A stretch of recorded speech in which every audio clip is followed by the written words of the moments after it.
Yung magandang umaga sa inyong lahat mga kabida. Yan, mamamalingke si kabida ng ulam para sa tanghalian.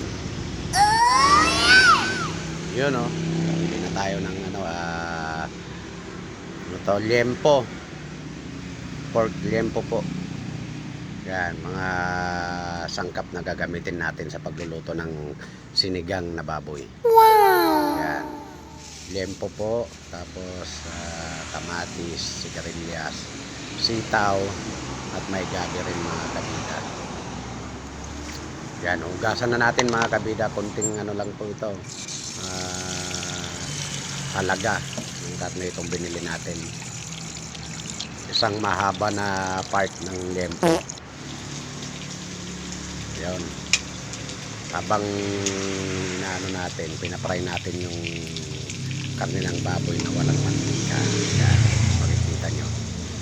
Pinakuluan na rin natin yung gagamitin natin pang-asim. Sampalok po, natural po yung gagamitin ng pang-asim mga kabida. No preservatives added. Yan, English yun.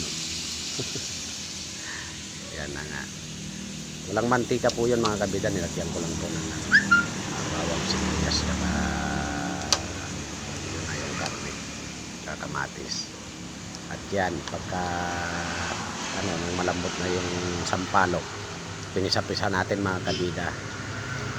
At yan na rin po yung mga gulay na himay-himay na rin po mga kabida.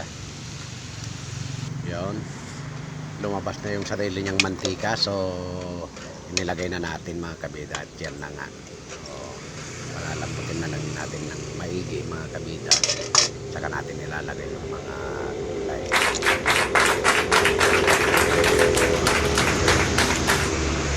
Ilalagay na natin yung yung gabi para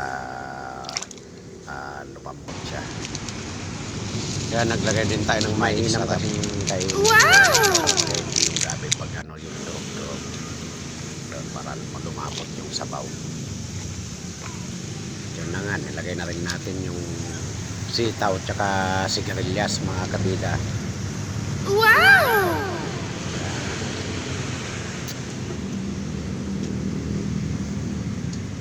Yan. Yan, tinakpan muna natin mga kabida para lumambot. At yun na nga, chinek na ni kabida kung okay na. Yun, thanks for watching mga kabida. Don't forget to like and comment.